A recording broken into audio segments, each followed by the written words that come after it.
All right, so electrochemistry is the study of the relationship between chemical reactions and electricity. The first type of electrochemistry we're going to look at is a galvanic cell or a voltaic cell. So these two words can be used interchangeably. So this is one type of an electrochemical cell. Consider the construction of a device that contains all the reactants and products of a redox system, but prevents physical contact between the reactants. Electron transfer takes place indirectly through an external circuit that contacts the separated reactants. Devices of this sort are generally referred to as electrochemical cells, and those in which a spontaneous redox reaction takes place are called galvanic or voltaic cells. The cell is comprised of two half cells, each containing the redox conjugate pair or couple of a single reactant. So for example, we're going to look at a zinc and copper galvanic cell. So the zinc is going from 0 charge to +2, and the copper is going from +2 down to 0. So the zinc is losing electrons or being oxidized, and the copper is going to be gaining electrons or being reduced. An external circuit is connected to each half cell at its solid piece of metal, meaning the zinc and copper metal each function as an electrode. To keep the reactants separate while maintaining charge balance, the two half cell solutions are connected by a tube filled with an inert electrolyte solution called a salt bridge. So here's what that looks like. So here we have a zinc electrode connected to a copper electrode through this wire, and electrons are going to flow through the wire. And then we have the solutions connected via a salt bridge. And so the salt bridge is there as two functions. It functions to complete the circuit so that charge can continually flow. Without the salt bridge, we wouldn't have any movement. We would have no electron flow without the salt bridge. And then the salt bridge also maintains the charge balance, the electrical neutrality of our solutions. So in these solutions, we'll go into more detail with this, but at the zinc electrode, this is the anode, and so the zinc is going to come from the anode and into solution. So we're going to have zinc atoms turning into zinc ions, which is going to make the charge of this solution increase because they're positive. And so in our salt bridge, we have a cation and an anion. If this solution is getting more positive, we need to balance that out with a negative charge. Because the zinc is +2, we would really need 2 nitrate ions for every zinc ion that comes off to maintain neutrality. Over here in the copper solution, we're losing positive charge because these copper ions are turning into copper. They're plating onto the copper electrode, which is the cathode. And so we're losing positive charge here. They're going from copper ions to copper metal. And so because we're losing positive charge, our cations from our salt bridge are going to flow into this area. And again, this is a +1, these are +2. So we would need 2 potassium cations for every copper ion that would plate onto our electrode. And then we have some kind of voltmeter here that we can either measure the voltage that we are producing with this cell, or we could use this to power something.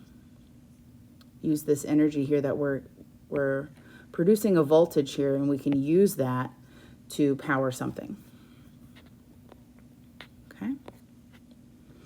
So what is happening in a galvanic cell? So galvanic cells are thermodynamically favorable. They're spontaneous reactions, which means that our delta G, our free energy, our standard free energy is going to be negative, so less than 0, which means that, thermodynamically favorable, we're moving in the forward direction, so our K values are going to be greater than 1, and they're going to be quite greater than 1, very large. And then our standard potential, our standard cell potential is denoted with an E, and then remember that the circle means standard. That number is going to be positive. or greater than 0 as well. So these two numbers are going to be positive numbers. This will be bigger than 1. This will be positive, and then your delta G is going to be negative. The charges for a moment. Your anode is negative. Your cathode is positive. At the anode, that's where oxidation takes place. At the cathode is where reduction takes place.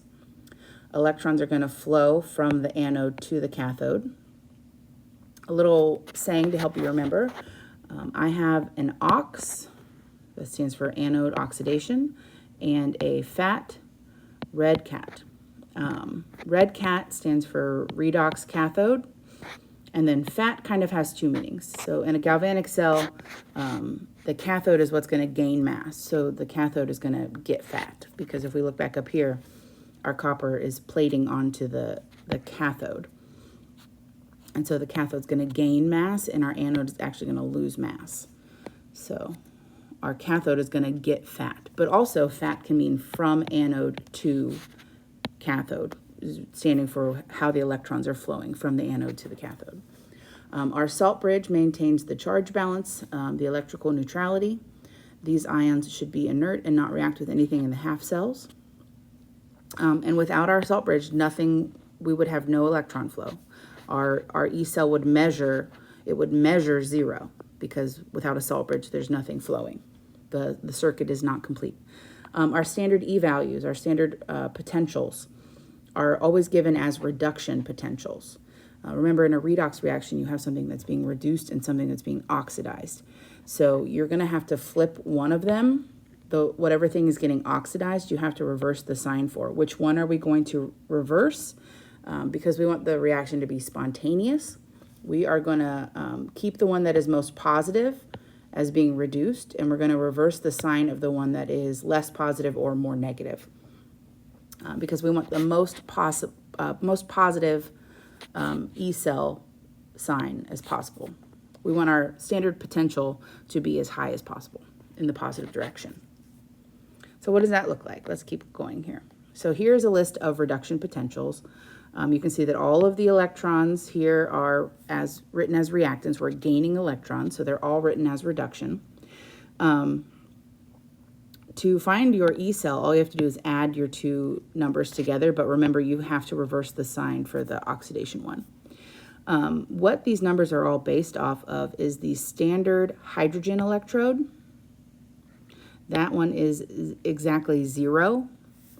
And it's used as a universal reference. It's called the SHE, the standard hydrogen electrode. That is 0. And that you should know this one. This one is something that we should know, is that the hydrogen one is 0. And everything else is in reference to that, is measured off of that one. So here we have the units for E cell, standard E cell, are in volts. So V for volts. Volts are derived from joules per coulomb, so J per C. Coulomb is like this is the measurement for charge. So we're looking also looking at, we're going to be paying attention to electrons. How many electrons are being transferred in this unit? Excuse me. Notice that all of these are written as reduction. So remember that we have to reverse the sign for oxidation, and we also have to reverse the reaction. Remember that with redox, the electrons that are being gained are the same electrons that are being lost. And so to balance the reaction, you might have to multiply, like for example, if we're doing silver and zinc, well, zinc loses 2 electrons and silver needs to gain 1 electron. Those aren't the same number. So what that means is that we would have to multiply this reaction by 2. Well, with Hess's law, remember, with enthalpy and entropy and delta G and all of those, if you doubled the reaction, you also doubled this number, right? Well, you actually don't do that with your standard potentials. If you double the reaction, you do double the joules, but you also double the electrons, and that's going to double your voltage. And so your joules per coulomb ratio stays the same. And so you don't manipulate this number at all unless you reverse the reaction. Then you're going to change the sign. That's the only thing that you do. You don't multiply this by a number or anything because it's a ratio that stays the same regardless. Just a reminder that this little symbol means standard, and standard conditions are 1 molar concentrations, 1 atmosphere of pressure, and 298 Kelvin. We're going to be really focusing on this 1 molar concentrations for this unit, for the standard conditions. And the temperature, but mostly this is the important part, 1 molar concentrations. Okay, so our cell that we were looking at earlier had zinc at the anode and copper at the cathode. So what's taking place here is that the zinc is getting oxidized because oxidation takes place at the anode. So zinc is going to lose electrons, and they lose 2 electrons per atom. And then the copper is going to be gaining those electrons to form copper solid, copper metal. We put those two together, the electrons are going to cancel, and so our overall net reaction here is going to be zinc plus copper in solution is going to give us zinc in solution and copper solid. So we had to reverse the zinc reaction. So that means that this one is what's getting reduced, so we keep this one the same, but we need to reverse the sign of this one. So instead of being negative 0.76, we're going to make it positive 0.76. And then you just have to combine your terms, take the sum, and you get positive 1.10 volts for this reaction. That is our standard cell potential. And then our cell notation is always written as anode first, and you can maybe remember that because of alphabetical order, A, then C. So anode first, and then the cathode. So what's happening to the zinc is the zinc is going from zinc solid to zinc in solution. So we're going to have zinc solid to zinc solution. And this is our phase boundary. So this is our electrode. This is a solid, and these are in aqueous solution. And so this is kind of showing that separation. And so once you're done with the anode, then we will go ahead and do 2 lines representing our salt bridge. And then we have our, what's happening with the copper is, at the cathode, is we are having copper in solution turning into copper solid. So here's our copper in solution turning into our copper solid. Here is our phase boundary, and that's what's happening there. Sometimes, if we are not at standard conditions, we are not at 1 molar concentrations, we will also have to include our concentrations of our solutions after the ions. If they're not written, then you can assume that we are at 1 molar concentrations. We're at standard conditions. So really quickly, again, this is the anode, what's happening there, this half reaction, just without the electrons. And this is the cathode. Again, this is what's happening here, just without the electrons. And so this is showing us that our electron flow is going from anode to cathode. We're reading it from left to right. So here is the voltaic cell one more time with a little bit more information with what's going on here. So again, we talked about the salt bridge, the ions in the salt bridge, how the nitrate's going to flow towards the anode and the potassium are going to flow towards the cathode. At the cathode here, we have copper 2+ becoming copper. Here we have zinc becoming zinc 2+. Here's the half reactions that are taking place.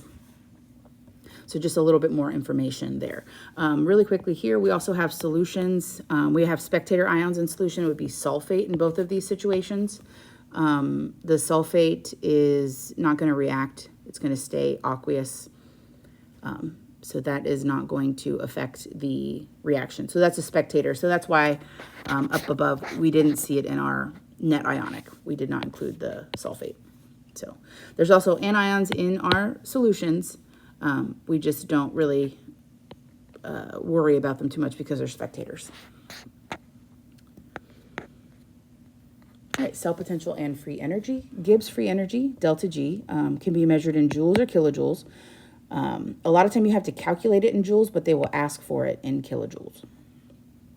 So delta G is going to be equal to negative NFE. So we have a few new letters here.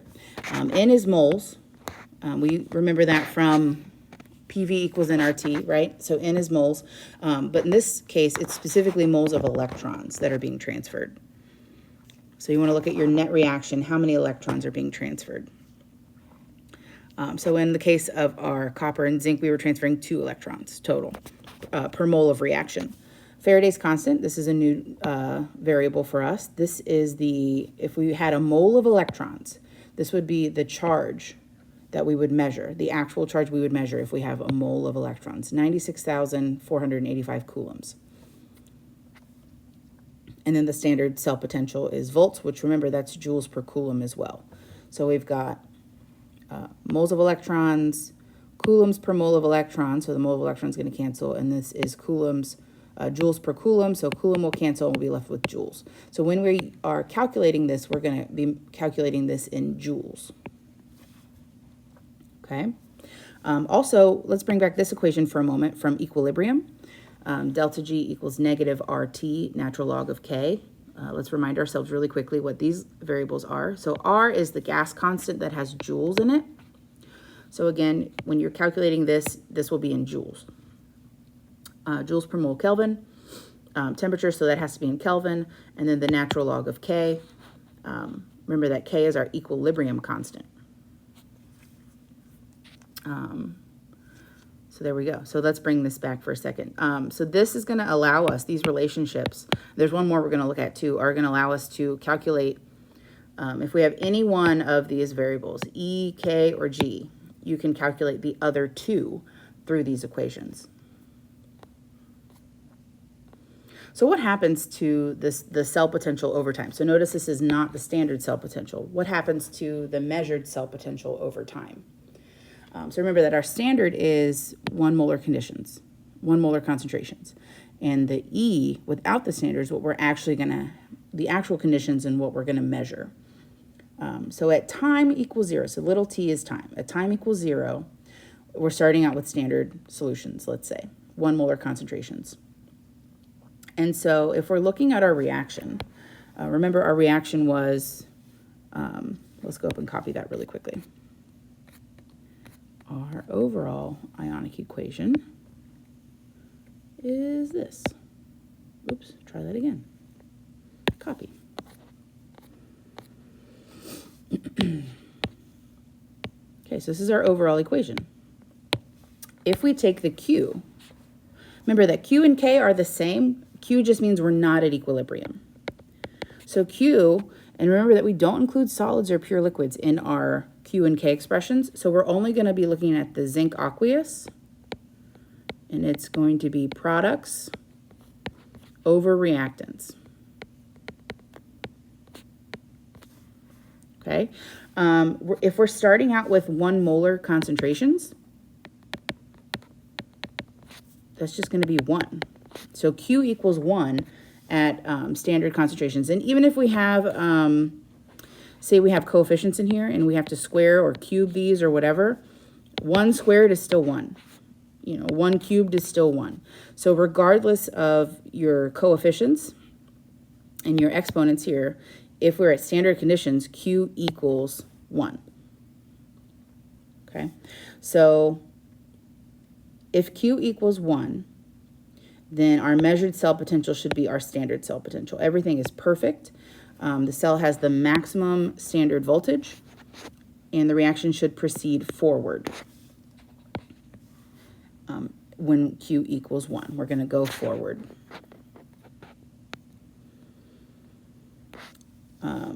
Our generic equation is that our anode metal plus the cation is going to give us a cation plus the cathode metal. This cation is the cation in the cathode, and this cation is the cation in the anode. Let me put that in there. So this is the cathode cation, this is the anode cation. So at the anode, we have metal atoms turning into metal cations. Metal ions are entering solution. Remember that they're positive.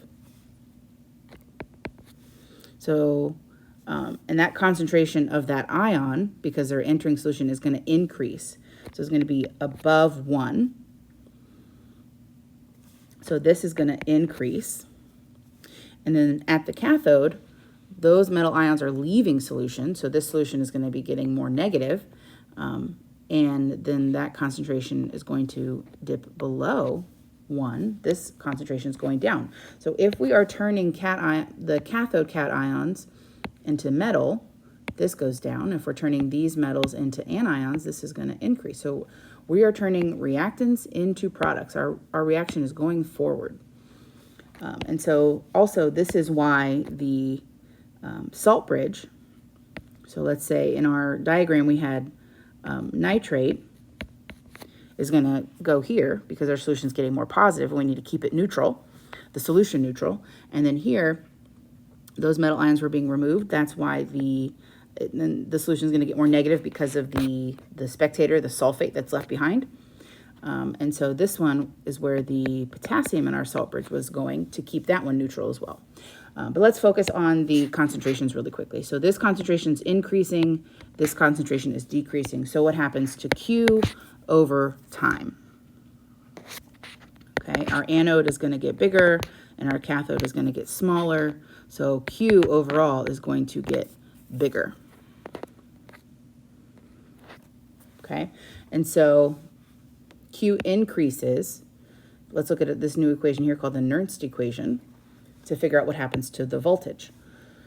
So our products are increasing, our reactants are decreasing. We are turning reactants into products. We're going forward in our reaction here. So our measured cell potential is going to be equal to the standard cell potential minus the gas constant times the temperature over the moles of electrons that are transferred in the reaction times Faraday's constant, which is the 96,485 coulombs per mole of electron, times the natural log of Q. If Q is big, natural log of Q is going to increase. So if Q is greater than 1, this number is also going to be big, which means that this term is going to be a large negative. It's going to be a negative term. And so we're going to be subtracting from our standard, which means that this measured cell potential is going to be less than our standard cell potential. So over time, naturally, in a galvanic cell, the measured cell potential will decrease over time. And so our battery is literally using itself up. We're going to consume reactants, we're going to build up products, and that's going to reduce the driving force for electron flow. And so eventually, this is going to we're going to reach equilibrium. And so that is actually when the battery is dead, when we reach equilibrium. So when Q equals K, our measured cell potential is going to be 0. We're going to have no net electron flow, no net reaction. The battery dies. If the products are greater than the reactants, our Q is big. Our measured cell potential is going to be less than our standard cell potential. We can kind of reverse that if we increase the concentration of the reactants. If that's bigger than our products, Q is going to be less than 1. And what that is going to do is actually going to give us an extra push. Our measured cell potential can actually be higher than our standard cell potential in that case. And we're going to use that to our advantage in a situation called concentration cells in just a moment. We can use the E equals 0 when we're at equilibrium. We can use that to solve for K, or if you need to use K to solve for the standard cell potential, using that Nernst equation. So what we're going to do is we're going to plug in 0 for our measured cell potential and plug in K for Q because we're at equilibrium. And you just rearrange and you can solve for K that way, or you can solve for the standard cell potential that way. So here is a little triangle showing you how K and delta G and E cell are all connected. And then here is showing you the different situations. So here we are spontaneous, here we are non-spontaneous, and here we are at equilibrium. So here's all 3 of those. So right now we're focusing on a spontaneous reaction for galvanic cells. Non-spontaneous is an electrolytic cell or electrolysis, and then equilibrium is where delta G and your standard E cell are going to be 0, and your K is going to be equal to 1.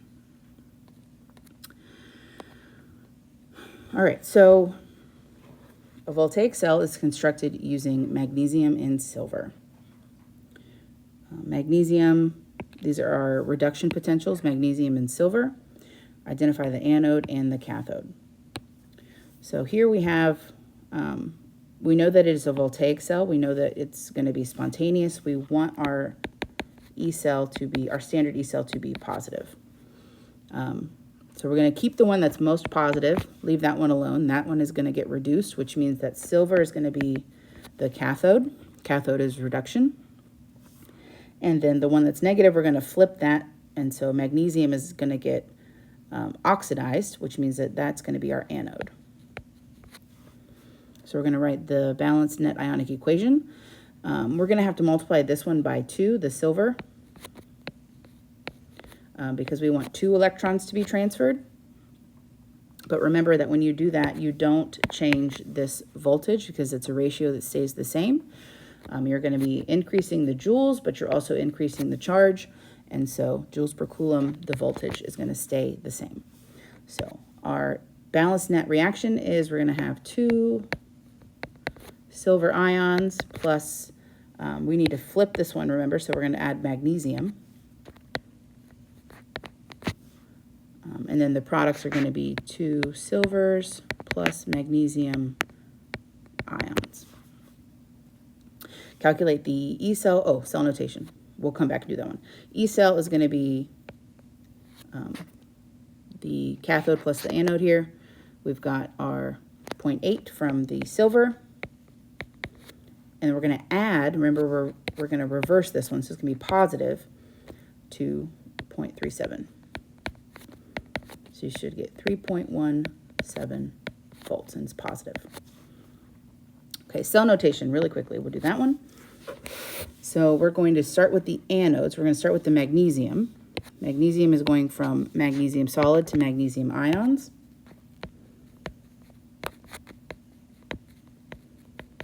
We're going to do our double line for our salt bridge. And then the silver, we're going from silver ions to silver metal. And we're going to just do the reduced half reaction. And we don't need to include the concentrations here because we're just going to assume that we're at standard concentrations at 1 molar. What would be the appropriate ions for the salt bridge? You want to pick inert ions, so usually potassium or sodium. So we'll do sodium since we did potassium earlier. And nitrate is always a safe bet for your anion. It's not going to react with anything. It's always soluble, so you don't have to worry about precipitates or anything like that. And these are both pH neutral ions because sodium hydroxide is a strong base and nitric acid is a strong acid. So the cation and anion here are pH neutral. So we don't have to worry about them affecting the pH either. How are they going to flow? So positive ion, we have to think about which solution is going to get less positive over time, and that's going to be the one at the where the silver, we're losing positive ions, and so we need to replace the positive charge. So this is going to flow towards the cathode, and then the nitrate is going to flow towards the anode. That solution is getting more positive over time, and so we need to cancel that out with the negative anion. Draw and describe the cell diagram. Okay, well, we need 2 containers or beakers. We're going to need some rectangles for our electrodes. We're going to need to connect them with some kind of wire, some kind of voltage device to measure. Our electrons are going to flow from our anode to the cathode. Okay, so we'll put some liquid in here. We also need to connect them with the salt bridge because we're actually not going to have any electrons flowing without the salt bridge. So this is going to be magnesium. This one's going to be silver. In solution, we're going to have magnesium ions. And here we're going to have silver ions. We said that our sodium is going to flow here. And our nitrate is going to flow into there. And I think that is everything we need. Oh, we need to say that this is turning into this, and that is turning into that.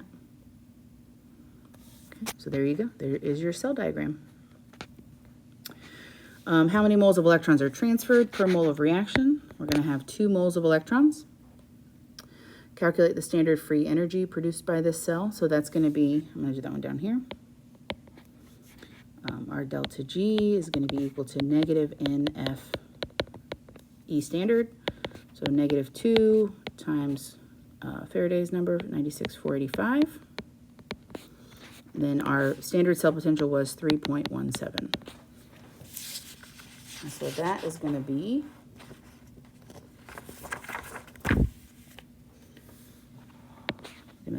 it would say 3 sig figs, so 612,000 joules, or negative 612 kilojoules. H, calculate the equilibrium constant. We have a couple options for that. I think it's going to be easiest to use the delta G equation because it has a little bit less going on. So if we use this one versus this one, it'll be easier to calculate.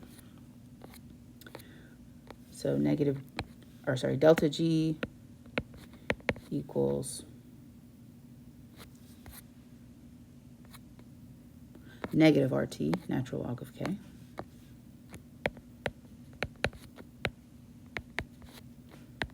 And we're going to rearrange to solve for K. So we're going to have E to the negative delta G over RT equals K. Remember that this R is going to be 8.314, and this T, we're at 298 Kelvin.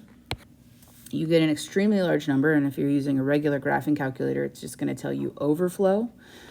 So you probably want to use Desmos for this, but you should get 1.9 times 10 to the 107th power. Crazy large K value. So yeah, that's your K. Very, very forward moving reaction. This reaction will go to completion essentially. We will consume all of our reactants and have completely the products when we're done. If the concentration of magnesium is increased to 2 molar and silver is decreased to 0.01 molar, what's the new cell potential? So let's think about what our Q value is first. So Q is going to be the products over reactants, or the anode concentration over the cathode concentration. And so our anode was the magnesium. So that's going to be 2, and then the silver is 0.01. But remember that our reaction, we had two silver ions, so we need to square the bottom term. Okay, so Q is going to be quite large. Okay, Q is going to be much larger than 1. So this will equal greater than 1. So if we look at our reaction here, E equals standard E minus RT over NF times the natural log of Q.